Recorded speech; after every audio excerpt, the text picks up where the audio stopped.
Salut à tous, c'est Axel de testmobile.fr. On est à l'IFA sur le stand de Wiko et j'ai dans la main le Dark Knight. Alors Dark Knight, ça fait partie de cette gamme Dark un petit peu premium chez Wiko. C'est du 5 pouces. On va passer rapidement sur les specs et après on va parler design et légèrement interface. Alors on a un écran 5 pouces IPS, c'est du HD 1280 par 720. On est en H+.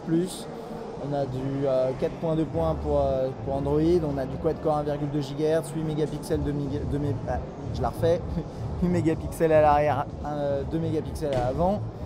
On a 8 Go de mémoire interne, 1 Go de RAM, on peut monter jusqu'à 32 en plus via micro SD, Gorilla Glass à l'avant, c'est à peu près tout. Ouais, c'est des specs qui se ressemblent beaucoup quand même chez Wiko sur toute cette gamme. Et niveau prix, on devrait être autour de 250 €. C'est un peu comme, qu'est-ce qu'on a vu encore, Dark Moon, etc. C'est des produits qui tourneront autour de ces prix-là. Bien sûr, il y aura des différences, mais on ne connaît pas encore les subtilités. Donc voilà. Alors, sur le Dark Knight, qu'est-ce qu'on a? On a un design qui est peut-être un peu plus brut, j'ai envie de dire. Parce que regardez la taille des bordures par rapport à, je sais pas, là j'ai un Dark Moon à côté. Ouais, si, ça se voit peut-être pas à la caméra, mais elles sont un peu plus grosses sur le Dark Knight. Ça donne un côté un petit peu plus, ça fait un peu plus bas de gamme, mais bon, pas totalement. Et puis niveau design, ça reprend, en fait, ça reprend ce qu'on a là sur le Dark Moon. Hein. C'est la version en fait 5 pouces du Dark Moon. Si je devais commencer à regarder ça, c'est pas exactement les mêmes specs, mais ils se ressemblent beaucoup. Alors, à l'avant, on a la caméra frontale, quelques capteurs, les boutons sensibles en bas que vous voyez sûrement pas à la caméra parce qu'ils sont très discrets. En bas, on a le micro. Sur la droite, le bouton on-off qui est juste ici. Et là, on a, ça a l'air d'être un haut-parleur sur la gauche, qui est un peu caché ici. Là, on a le deuxième haut-parleur a priori, donc, et là, le bouton de volume. Jack 3.5 et micro USB, l'optique 8 mégapixels avec son flash LED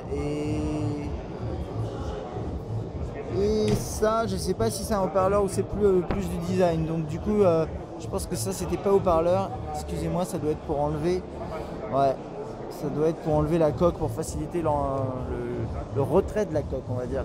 Ok, bon, là-dedans ça tourne assez bien, c'est assez fluide, l'écran est plutôt beau, à manipuler ça se passe assez bien. On a des petites bordures sur les côtés mais ça gêne pas trop au niveau des doigts.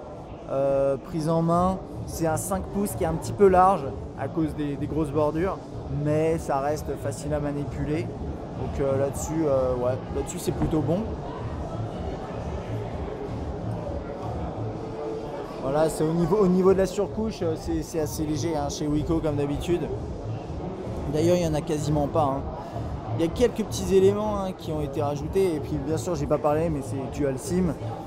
C'est vraiment la base chez Wiko. Hein. C'est la marque de fabrique de Wiko, c'est le Dual SIM. Au niveau du menu principal, toujours pareil. Enfin, ça sert à rien de vraiment s'attarder trop hein, sur l'interface. Pour l'instant, ce qui sera intéressant plus, c'est de voir les performances, etc. Je vais juste regarder un petit peu l'interface de la caméra.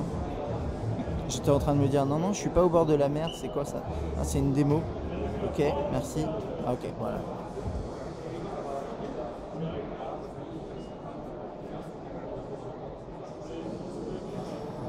Ouais, voilà. Bon, là, je sais pas si c'est des protos, il était un petit peu lent pour prendre la photo. Mais en tout cas, ça c'était pour notre petite prise en main du Wiko Dark Knight. Un bel appareil quad-core, voilà, ça fait partie de cette gamme de quad-core. Wiko avec un design noir et plutôt quali au niveau définition, donc c'est plutôt c'est une bonne chose. C'est une bonne chose et il y a du changement chez Wiko visiblement. Voilà, à bientôt.